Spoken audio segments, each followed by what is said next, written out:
Merci beaucoup pour ces paroles d'introduction, Michael. Je suis content de retrouver les auditeurs et auditrices de Radio Trois Anges, qui me donnent la possibilité de m'adresser à vous. Et je remercie aussi le Seigneur, notre Dieu, qui, en premier lieu, me donne avant toute chose la vie, le mouvement, la respiration et l'être, et la possibilité de pouvoir m'adresser à vous et d'apporter sa bonne parole. Justement, dans ces temps difficiles, ces temps de crise sanitaire, certes, mais crise morale, psychologique, nous vivons vraiment un temps de tension, tel que le monde ne l'a pas connu jusqu'à maintenant. Et ce n'est pas, malheureusement, la fin. Je veux dire plutôt, c'est plutôt le commencement. Nous ne sommes pas la fin de ce temps de troubles, de difficultés. Elles vont malheureusement s'intensifier jusqu'au retour de notre Seigneur Jésus-Christ. Alors, ce matin, j'aimerais aborder avec vous un sujet adventiste, et même très adventiste. C'est le sujet sur le message des Trois Anges. Nous sommes sur la radio des Trois Anges et nous parlerons donc de ce message. Mais effectivement, avant de commencer d'en parler, j'aimerais vous inviter à un moment de prière pour que le Seigneur puisse conduire à toutes choses, nous inspirer. Seigneur, notre Dieu, merci pour la vie que tu nous donnes.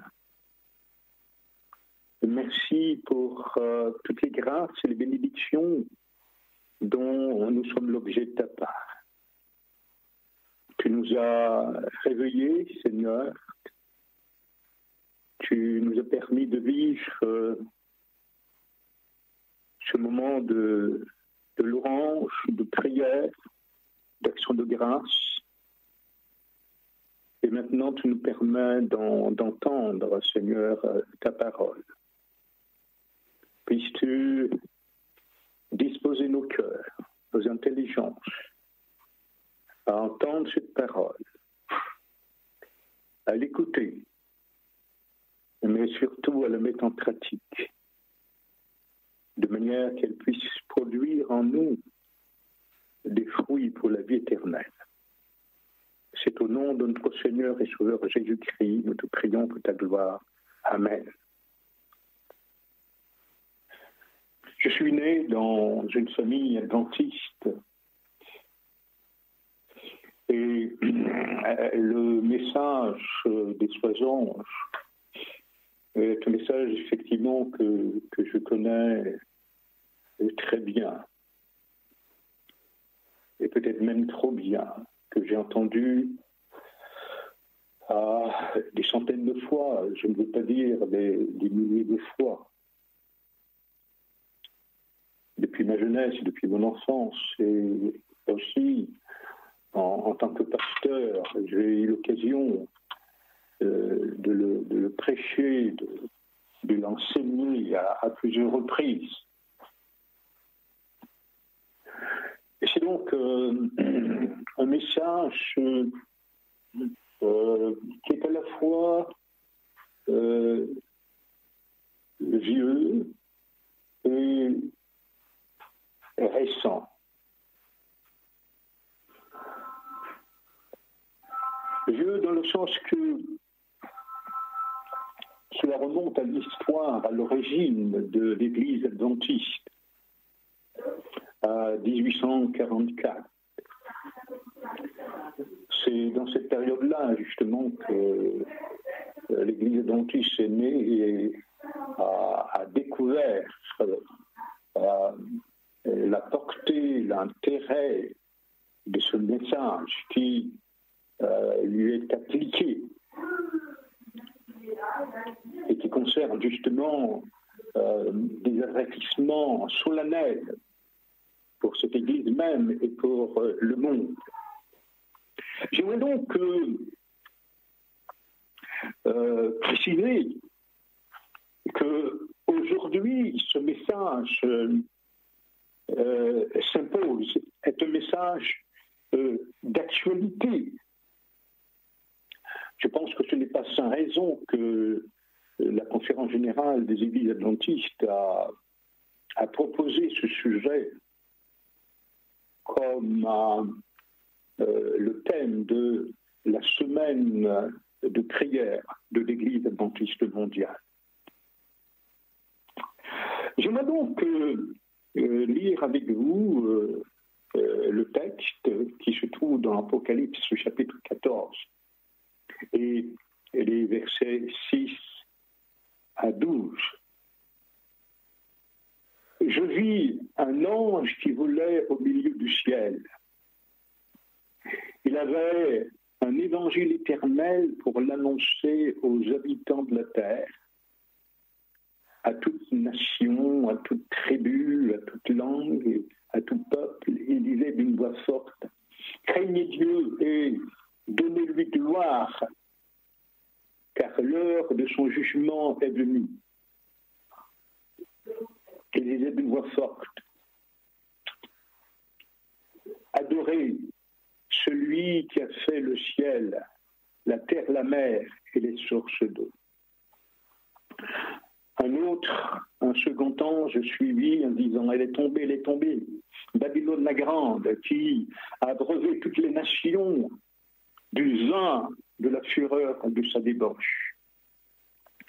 Et un troisième ange, les suivit en disant d'une voix forte, si quelqu'un adore la bête et son image et reçoit une marque sur son front ou sur sa main, il boira lui aussi du vin de la fureur de Dieu, versé sans mélange dans la coupe de sa colère. Et il sera tourmenté dans le feu et le soufre, devant les saints anges et devant l'agneau. Et la fumée de leur tourment monte au siècle des siècles.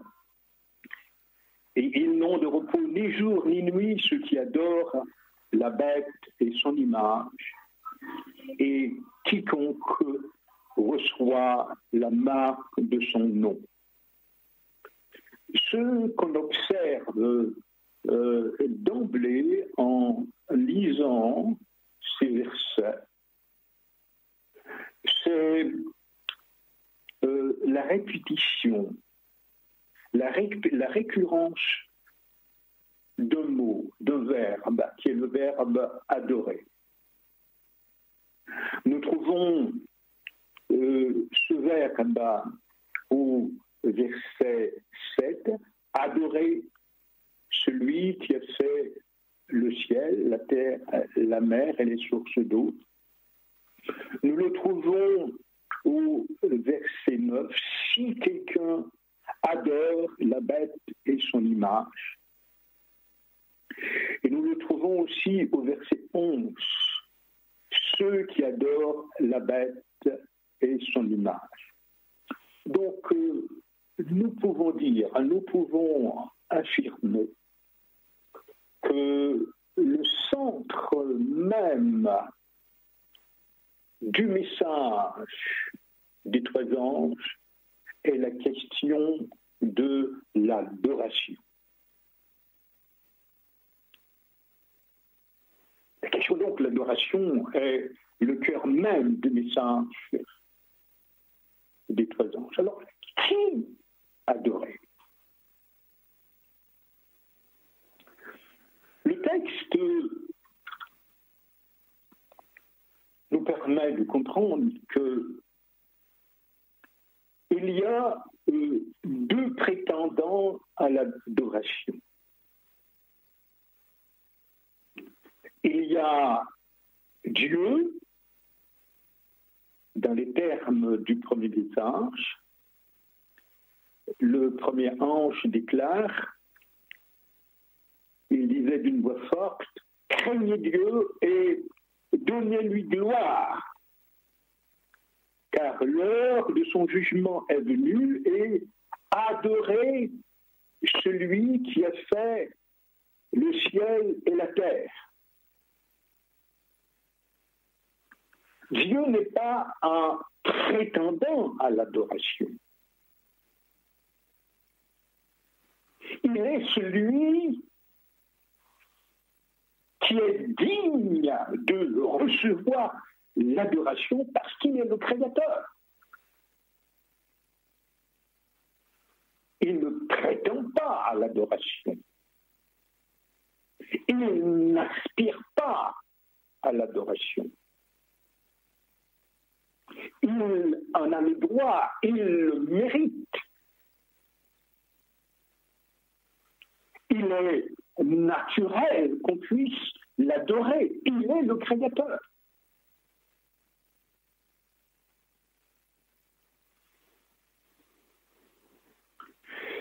Mais il y a un autre système,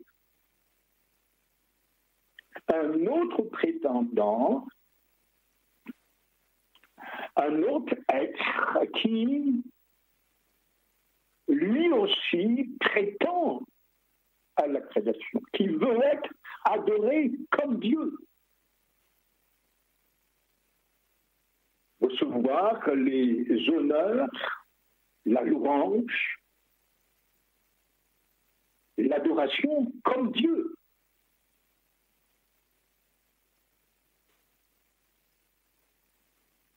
Et cet être, c'est le diable. Celui qui s'est révolté dans le ciel. Et le récit de cette révolte nous est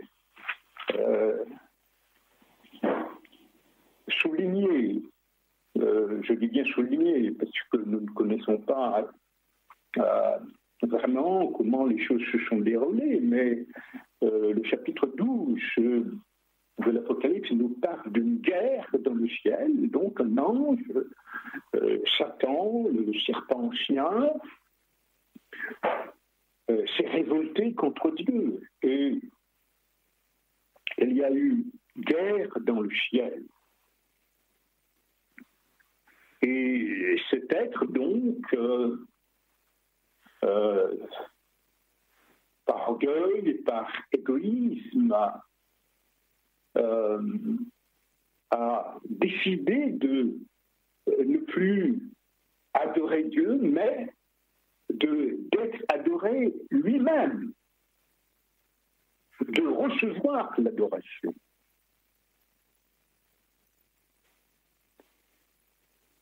Mais la différence est grande entre Dieu et Lucifer. Dieu est celui qui a créé Lucifer. Lucifer, c'est une créature. Quels que soient les honneurs, la puissance que Dieu a pu lui donner, c'est une créature. L'adoration revient seule, uniquement à Dieu.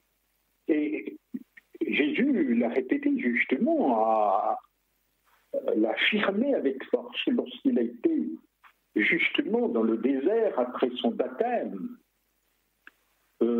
tenté par Lucifer, justement sous la question de l'adoration, lorsque Lucifer lui dit si tu te prosternes devant moi et si tu m'adores, je te donnerai toutes ces choses,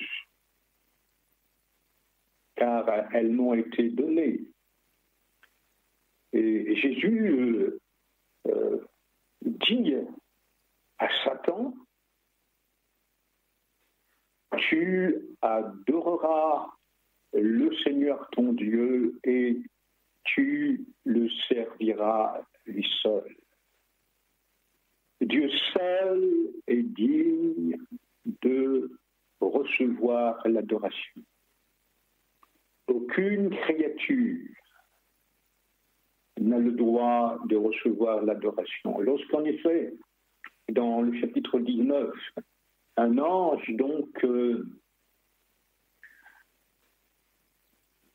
apparaît dans sa gloire à Jean.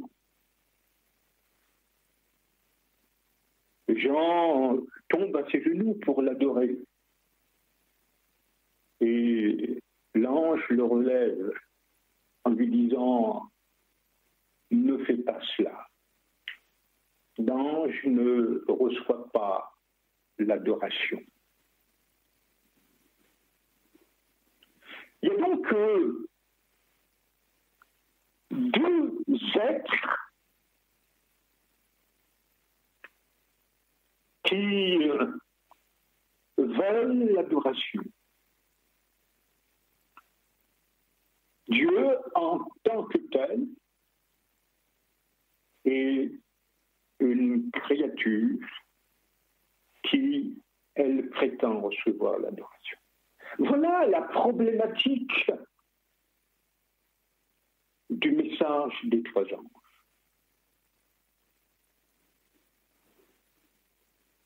Qui adorer?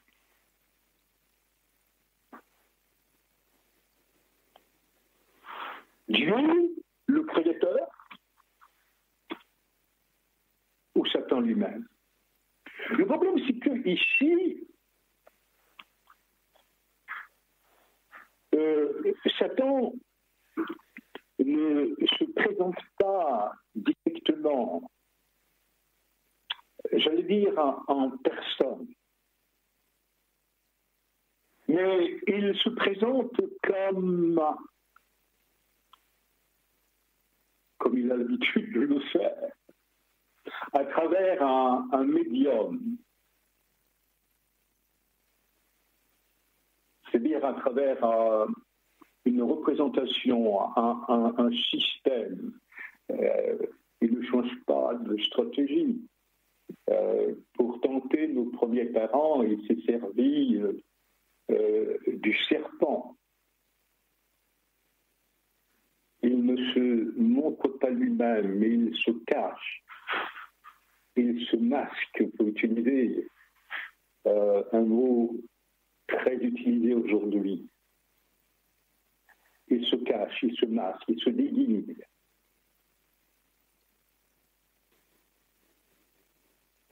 Pareillement, donc, c'est à travers un système religieux, politico-religieux, qu'il va mettre en place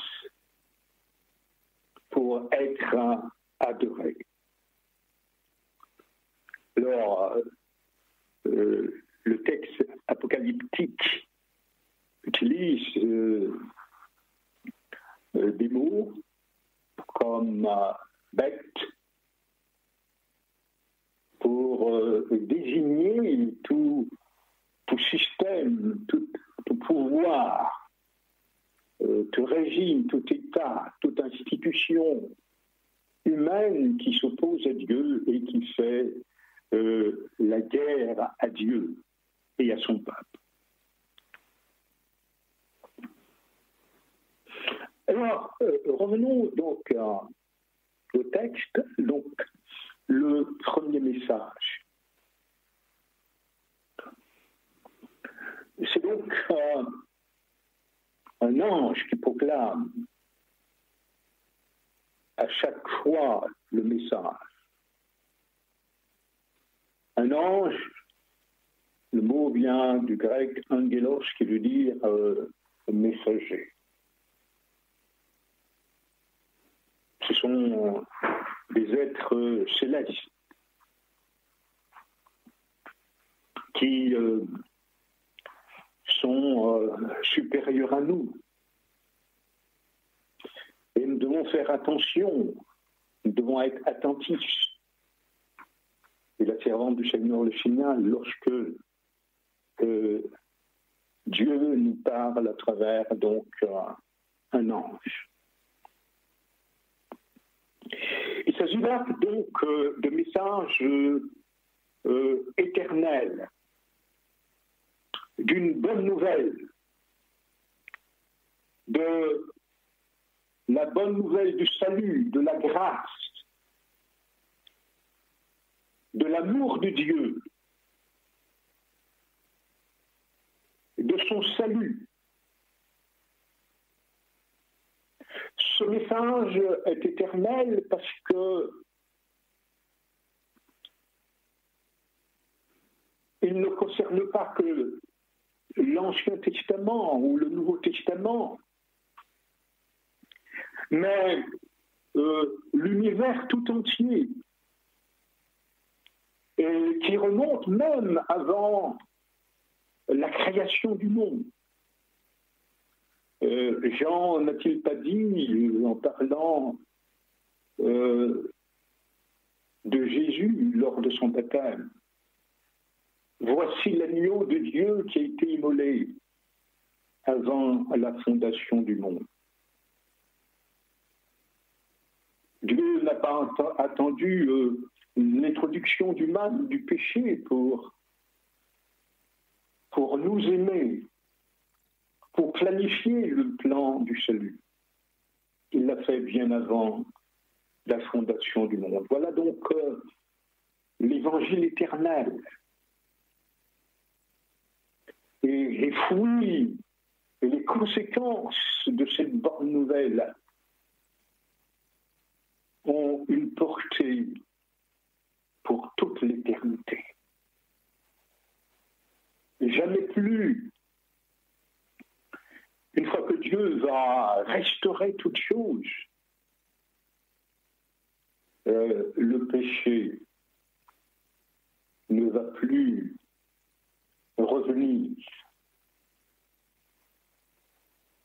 La croix donc du Christ, la bonne nouvelle, ce salut éternel est au centre même de l'univers. Et c'est pour cela que toute la création, toute la terre est invitée à adorer Dieu. Son salut est grand. Son salut couvre le passé, le présent, le futur, l'éternité.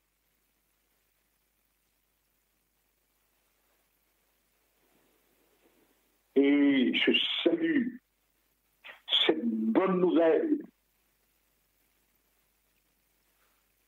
nous est destiné, nous les humains, quelles que soient nos origines, quelles que soient nos conditions, si nous acceptons ce salut, nous aussi nous participerons à l'éternité, à l'immortalité. Voilà ce que Dieu veut pour nous.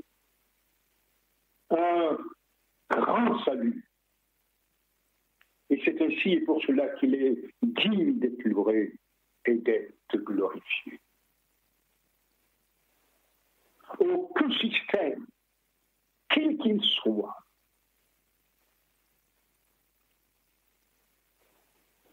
n'a fait pour nous et ne peut faire pour nous ce que Dieu a fait en Jésus-Christ. Et ces systèmes mis en place par Satan, systèmes politico-religieux, sont indignes de recevoir le salut. Ils ne me méritent pas. Parce que ce sont des systèmes qui font la guerre à Dieu, qui s'opposent à Dieu, qui ne sont pas inspirés par l'amour, mais qui sont inspirés par la force, par la contrainte, par la violence. Ce n'est pas Dieu qui a mis en place ce système. Dieu les condamne et Dieu les réserve pour le jugement. C'est là donc l'expression du troisième message. Oh, le temps nous manque. Il passe vite ce temps.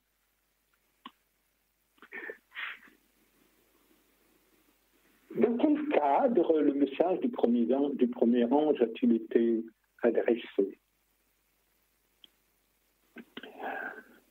Il est adressé dans un contexte bien particulier. Les pionniers adventistes, en effet, avaient compris que l'heure du jugement dont parle le premier message était un rapport avec le jugement investigatif qui a commencé en 1844 au terme de la longue prophétie des 2300 soirs et matins. Justement, 1834, c'est le milieu du 19e siècle. Et au milieu du 19e siècle, il y a des conditions religieuses, idéologiques, philosophiques qui constituent le contexte, un contexte intéressant dans le cadre de l'accomplissement prophétique de ce premier message. Et je veux dire que ce n'est pas par hasard que ce premier message donc tombe au milieu du 19e siècle. Parce que le milieu du 19e siècle est considéré par beaucoup d'historiens comme un point de rupture entre un monde passé et un monde moderne. C'est justement au cœur du milieu du XIXe siècle, vers 1850, que nous assistons à ce qu'on appelle la révolution industrielle. Les grandes découvertes marquent ce milieu du XIXe siècle, du XIXe siècle. Les grandes idéologies comme le socialisme de Proudhon, le marxisme de Karl Marx, c'est dans cette période-là justement que Marx écrit donc son fameux texte sur le communisme. C'est l'époque aussi du darwinisme sur l'évolution des espèces. C'est l'époque donc du rationalisme. C'est aussi l'époque où on assiste à l'abolition de l'esclavage. Oui, le milieu du 19e siècle constitue un contexte justement où les hommes rejettent l'idée de Dieu, l'idée d'un créateur, et prônent des idéologies de la mort de Dieu, de l'absence de Dieu. Et c'est au cœur, justement, de cette apostasie, de ce rejet de Dieu, que ce message, craignez Dieu et donnez gloire, adorez celui qui a fait les cieux et la terre, surgit, se fait entendre, et ce n'est pas donc par hasard.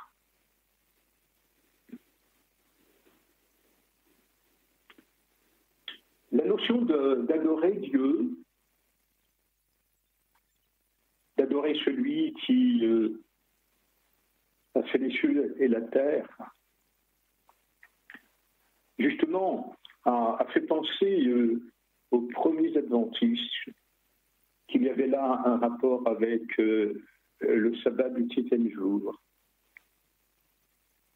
Car en effet, dans Exode au chapitre 20, verset 8, le 4e commandement évoque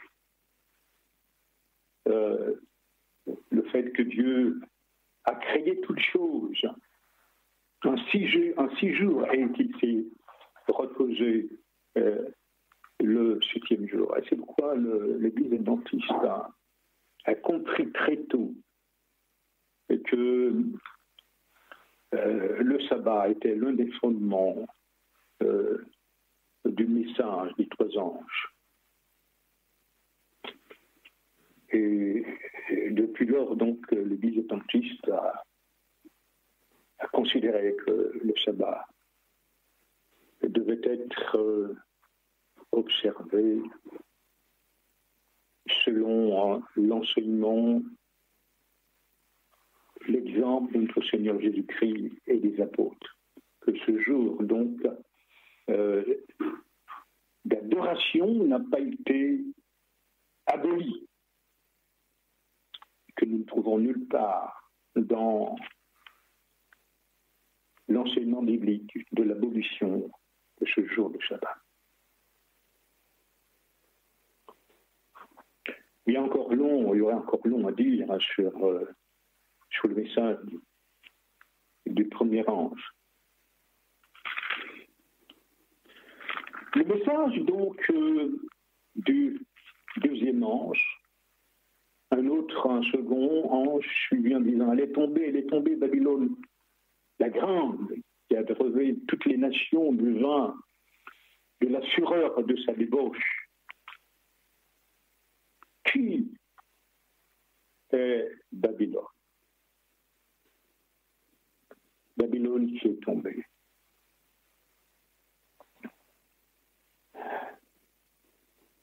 Babylone, donc, qui est tombée, est donc un système politico-religieux qui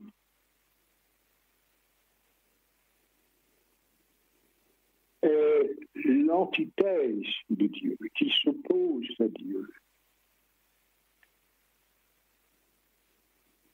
Il y a 2 Babylones. Il y a la Babylone littérale qui existait, la Babylone historique, celle de Nebuchadnezzar,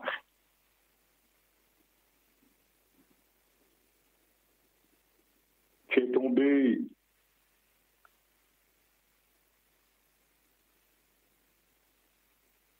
sous les coups de Cyrus,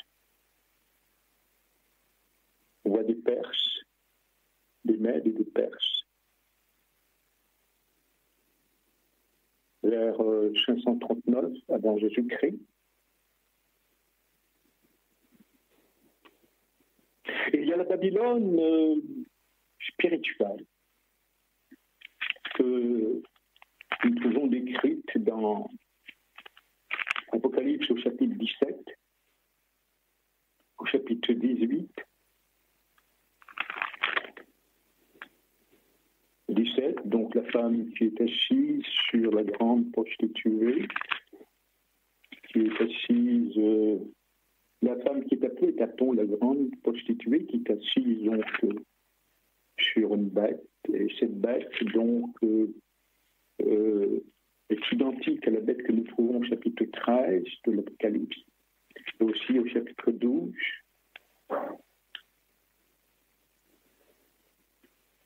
Et la bête qui est décrite dans le chapitre 12 est Satan lui-même, c'est le dragon qui a 7 têtes de bicorne. Donc, comprenons très bien que la bête, c'est Satan. Au chapitre 12, le dragon, même bête est décrite de manière identique au chapitre 13 et au chapitre 17.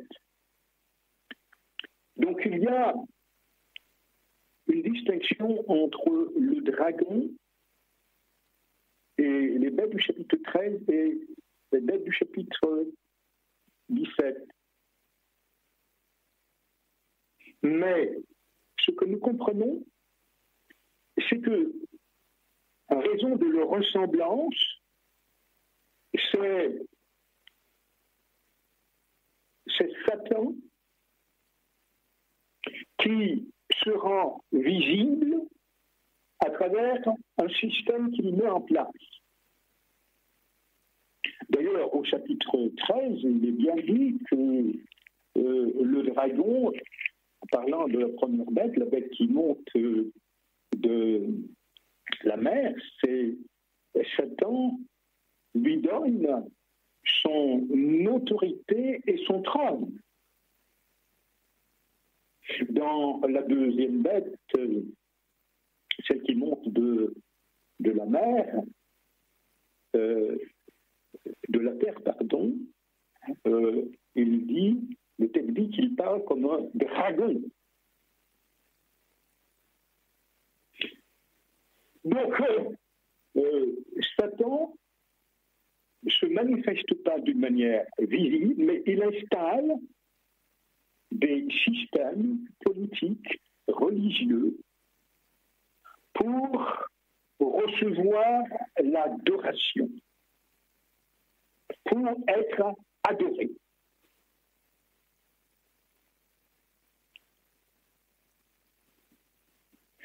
Et c'est bien ce que le message du troisième ange donc nous enseigne. Il y a donc un système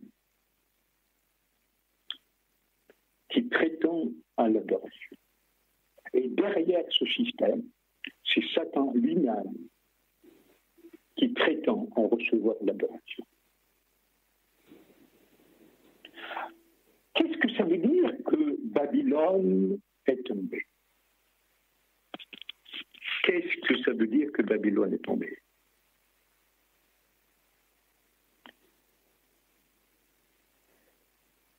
Considérons le cas de Satan. Combien de fois Satan est-il tombé? Satan est tombé 2 fois. Il est tombé une première fois lorsqu'il a fait la guerre donc contre Dieu. Alors si nous prenons le chapitre 12 de l'Apocalypse, il nous a dit, verset 7, il y eut guerre dans le ciel, Michel et ses anges combattirent contre le dragon, et le dragon et ses anges combattirent. Mais il ne fut pas le plus fort, et les places ne furent pas trouvées dans le ciel. Et il fut précipité, le grand dragon, le serpent, appelé le diable, et Satan. Il fut précipité, et ses anges furent précipités avec lui. Satan donc a été précipité une première fois. Lorsqu'il a été chassé du ciel. Satan a été précipité une deuxième fois. Il a été chassé une deuxième fois. Il est tombé une deuxième fois lorsque Jésus meurt sur la croix. Lorsque Jésus, dans sa nature humaine, a triomphé du mal, a triomphé du péché. Et Jésus lui-même, donc, déclare « Je voyais Satan tomber du ciel ». Et dès lors, il n'a plus eu place dans le ciel pour accuser les saints de Dieu. Babylone système qu'il a mis en place est aussi tombé deux fois. La Babylone de Nebuchadnezzar, dont j'ai parlé tout à l'heure, est tombée sous la porte donc des Mèdes, des Perses. Et la Babylone spirituelle, donc la deuxième Babylone, il y a un livre intéressant à ce sujet, les deux Babylones, qui parle justement de ces réalités prophétiques. La deuxième chute de Babylone, elle est spirituelle parce que la deuxième Babylone est spirituelle. Cette Babylone, donc cette Église universelle, a fait rentrer dans son sein des cultes à Marie, au sein, la croyance à l'immortalité de l'âme,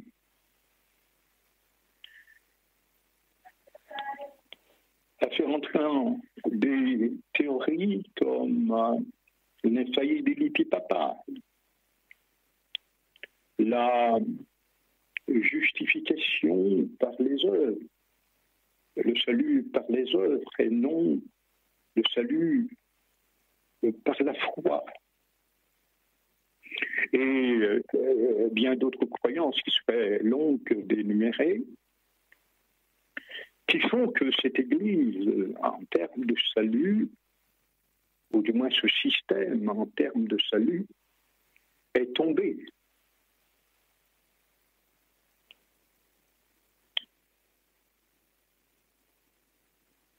Je précise bien qu'il s'agit du système, il ne s'agit pas des individus, il ne s'agit pas de personnes. Mais ce système politico-religieux qui veut être adoré comme Dieu, qui se met à la place de Dieu, ce système qu'on appelle donc l'Antichrist, ne peut pas, en termes de salut, être productif. C'est dans ce sens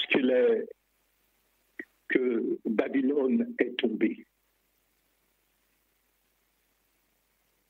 Parce qu'elle s'approprie la place de Dieu. Et c'est derrière ce système, c'est Satan lui-même qui tire les ficelles.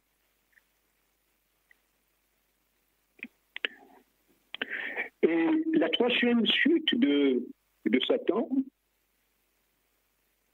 se produira lorsque le Seigneur Jésus viendra, lors de sa première venue et lors de sa seconde venue.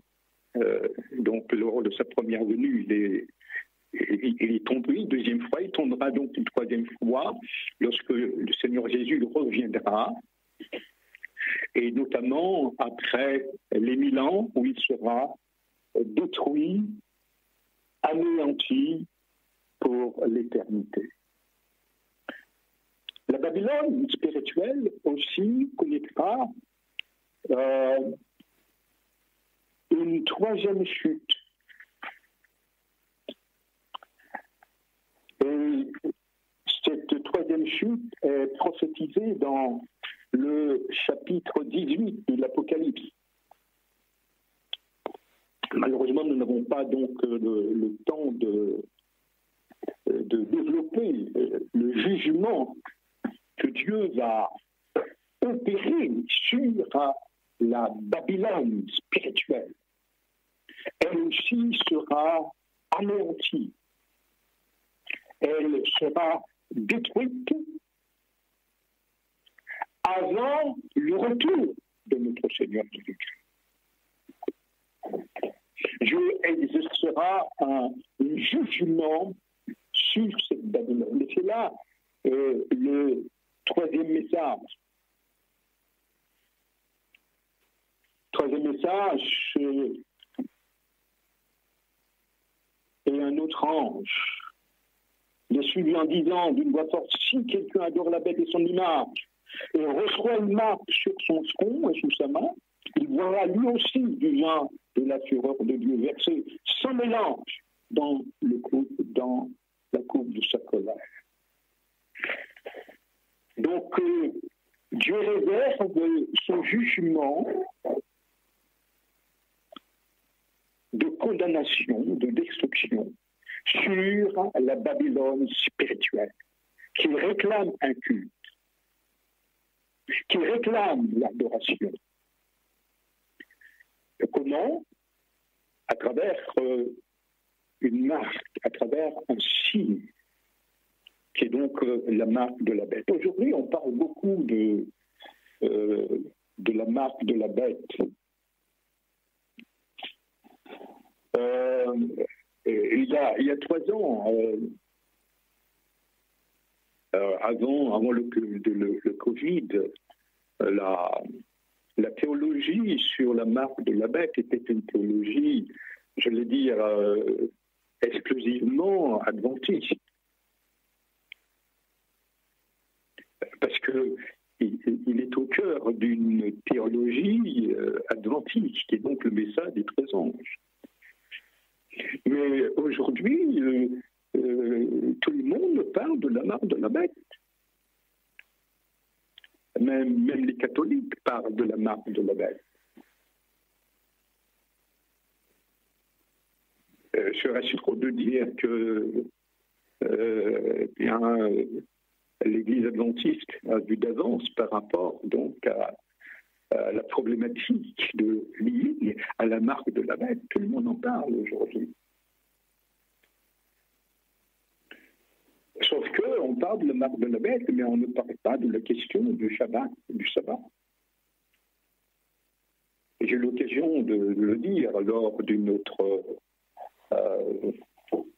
réunion que j'ai faite, qu'on ne peut pas parler de la marque de la bête sans parler du sceau de Dieu. La marque de la bête, c'est une falsification du sceau de Dieu.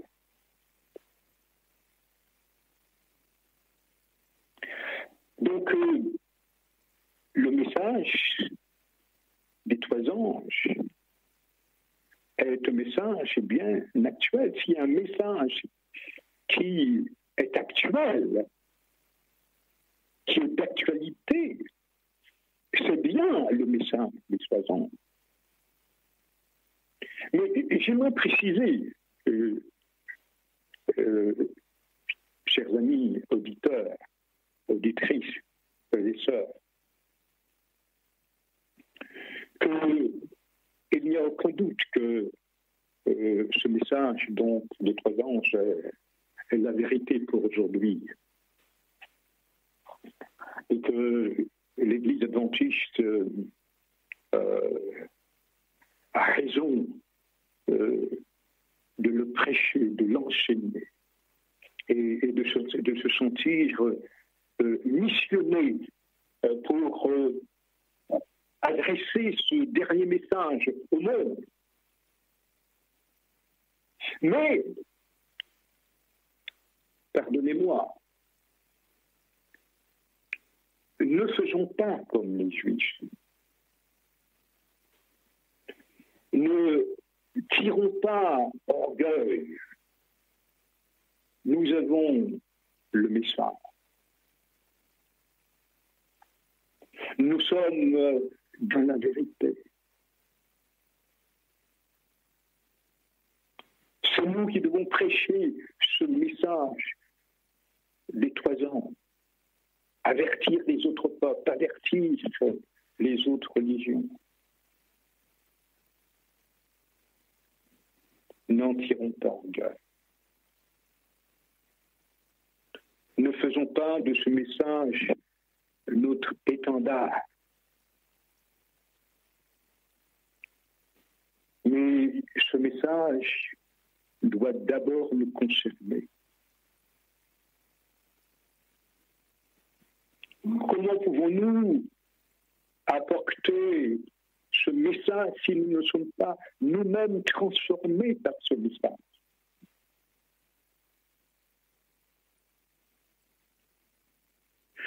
Les Juifs ont rejeté Jésus parce qu'ils ont cru qu'ils n'avaient pas besoin de salut. Ils n'ont pas besoin de sauveur. Ils ont tout, ils ont la Torah, ils ont Moïse, ils ont Élie, ils ont les prophètes. Ils sont les descendants d'Abraham. Ils n'ont pas besoin de Jésus. Ils n'ont pas besoin de se convertir. Ils sont sauvés.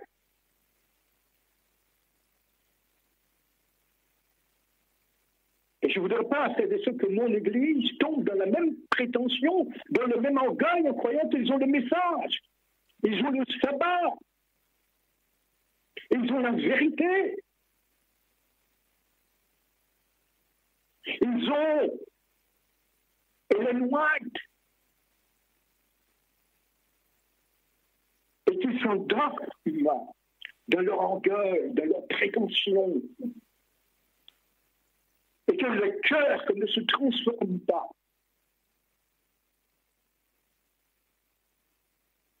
Qu'il n'y ait pas une véritable conversion des adventistes du septième jour, de mon Église.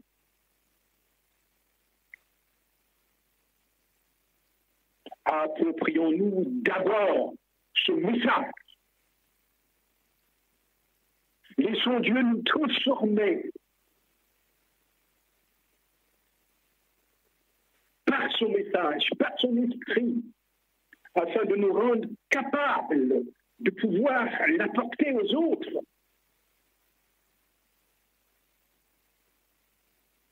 Comment pouvons-nous enseigner ce que nous ne vivons pas?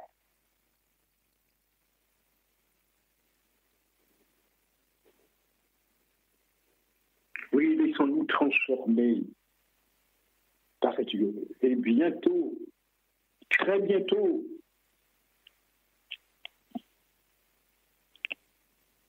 Dieu enverra son esprit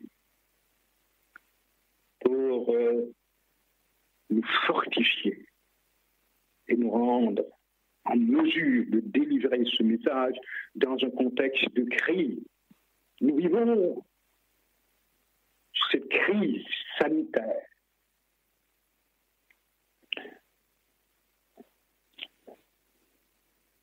Cette crise sanitaire, j'ai eu l'occasion de vous dire, est comparable au déluge, dans le sens qu'il a un caractère universel et planétaire. C'est la seule crise de toutes les crises qu'a connues l'humanité depuis le déluge, qui a un caractère mondial, universel, planétaire. Et vous savez, le déluge a eu lieu 1656 ans après la création.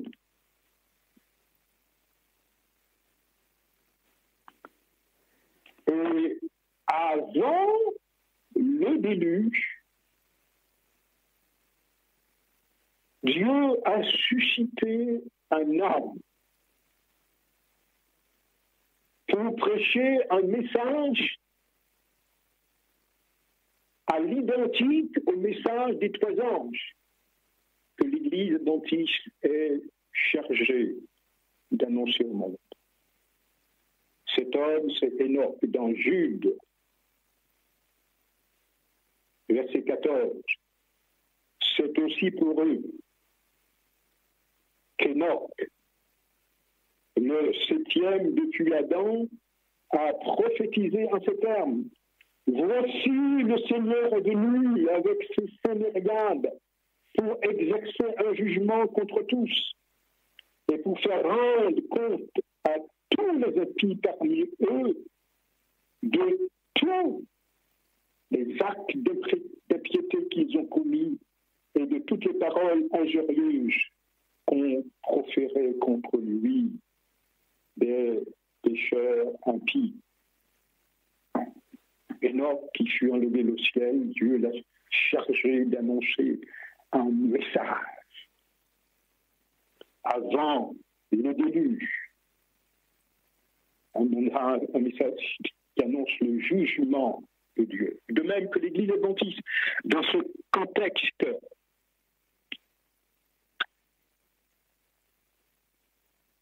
est chargée d'un message avant le retour de notre Seigneur Jésus-Christ, pour inviter les hommes et les femmes à retourner à Dieu. Le message des trois anges est un message d'avertissement, un message de repentance, un message de Jean-Baptiste. Frères et sœurs, chers amis, chers auditeurs, je termine ici ce temps de prédication en vous disant que Dieu nous donne le temps de nous repentir, de revenir à lui. J'invite tous ceux qui m'écoutent à entendre ce message, à se repentir, à revenir à lui, à Dieu.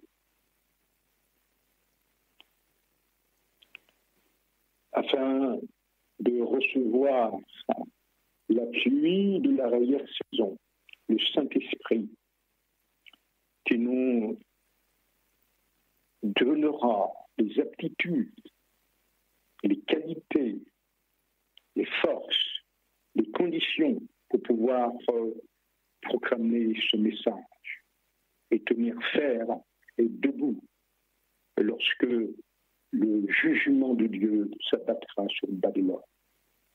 Et que nous soyons marqués du sceau de Dieu, de son appartenance, au lieu d'être marqués par la marque de la bête. Que Dieu exauce nos prières en ce matin, toutes les prières qui sont montées vers lui.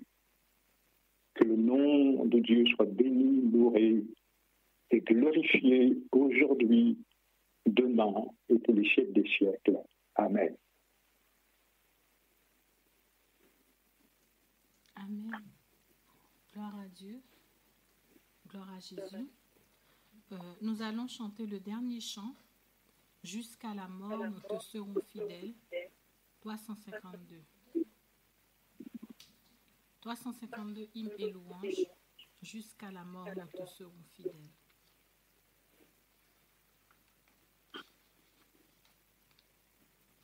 Jusqu'à la mort, nous te serons fidèles.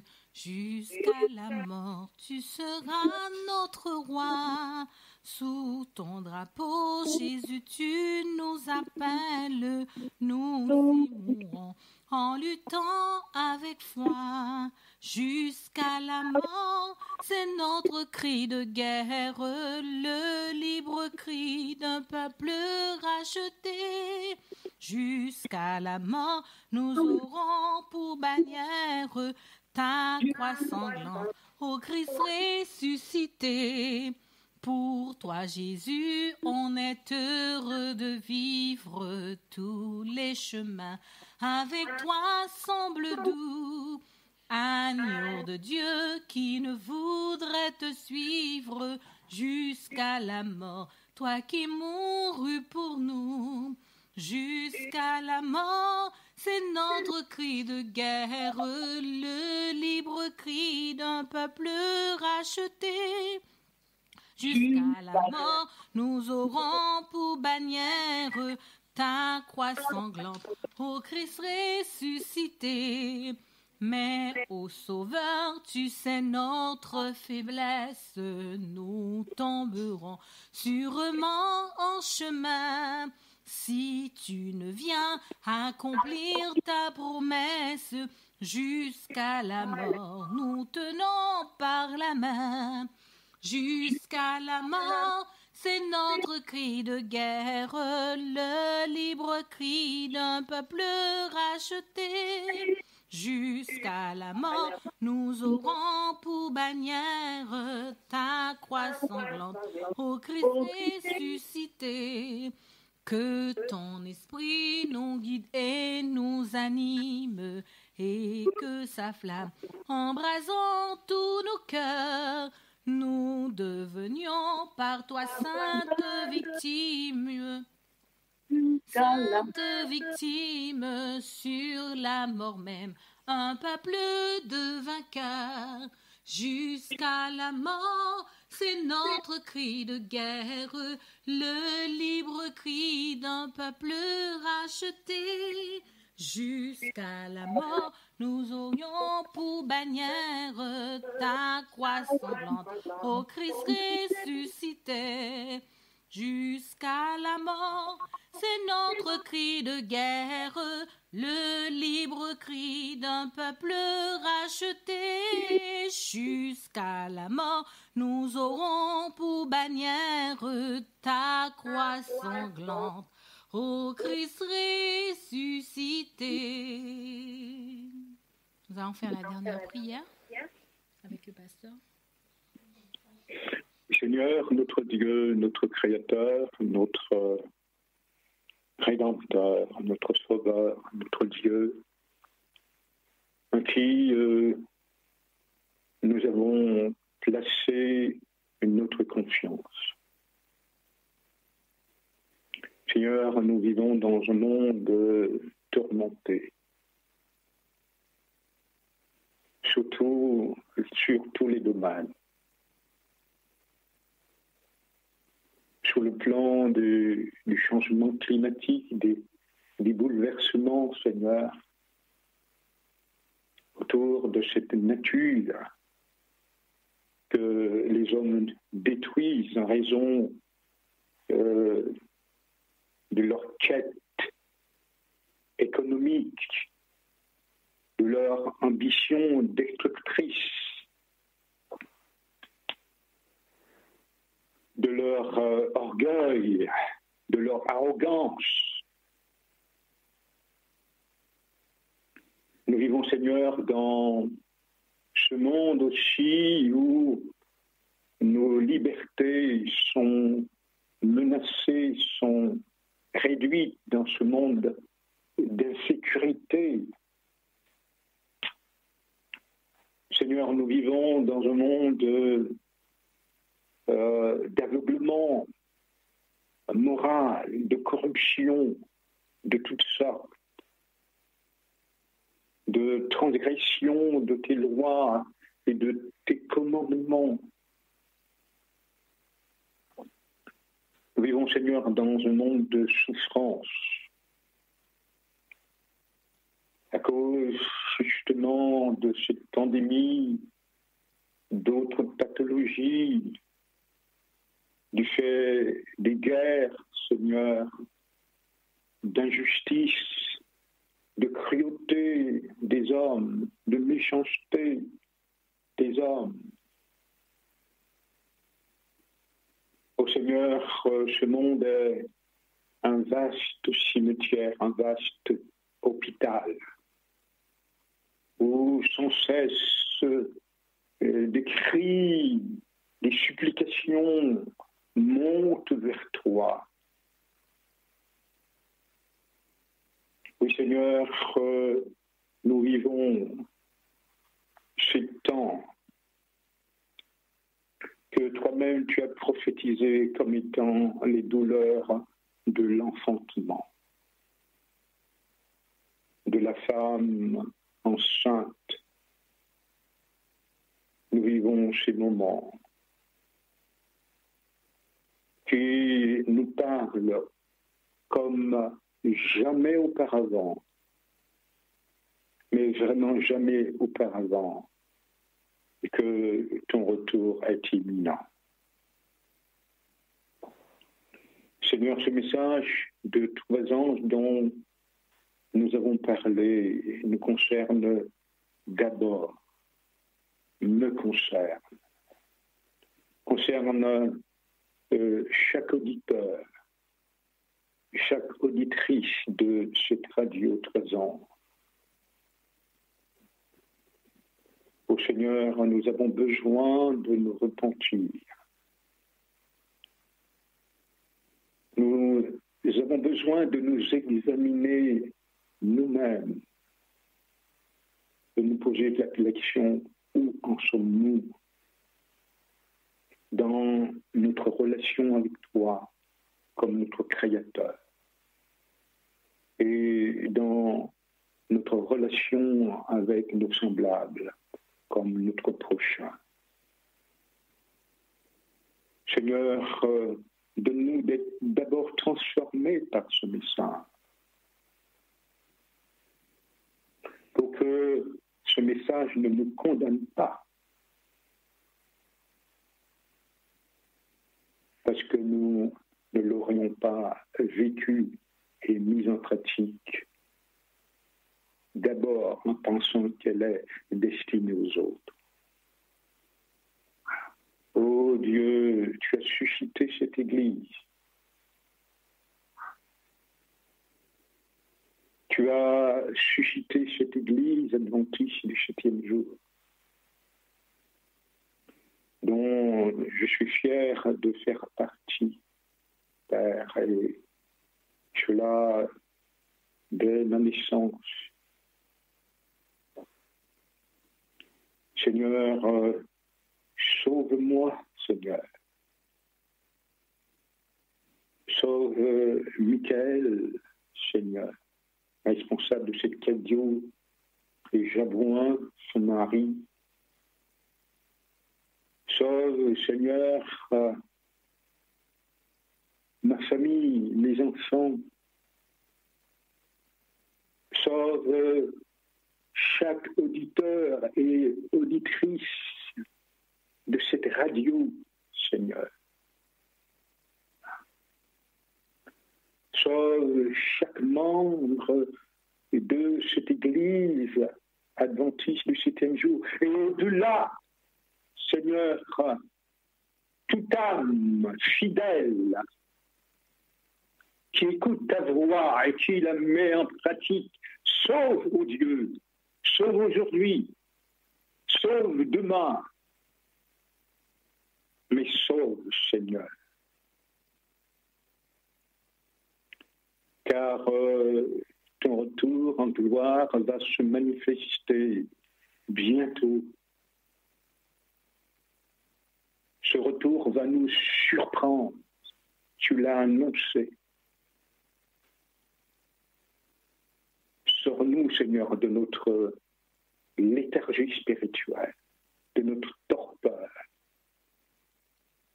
Sors-nous, donne-nous de comprendre dans quel temps nous vivons, Seigneur.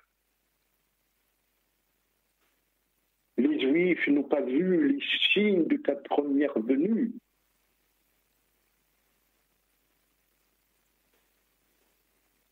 Est-ce que l'Église adventiste fera la même erreur? Ô Seigneur, qu'il n'en soit pas ainsi. Ô qu'il n'en soit pas ainsi, ô notre Dieu. Donne-nous à te prier, à rechercher ta face, à prier, à jeûner, à rejeter, Seigneur, le péché, à rejeter le mal, le mensonge, à rejeter l'hypocrisie, Seigneur, mais à être des hommes et des femmes vrais, authentiques, sincères devant ta face, pour que nous soyons scellés et traverser ce temps de détresse rempli du Saint-Esprit, victorieux jusqu'à ton retour. C'est au nom de notre Seigneur et Sauveur Jésus-Christ que nous t'adressons cette prière et pour la gloire de ton Saint-Nom. Amen. Amen. Amen.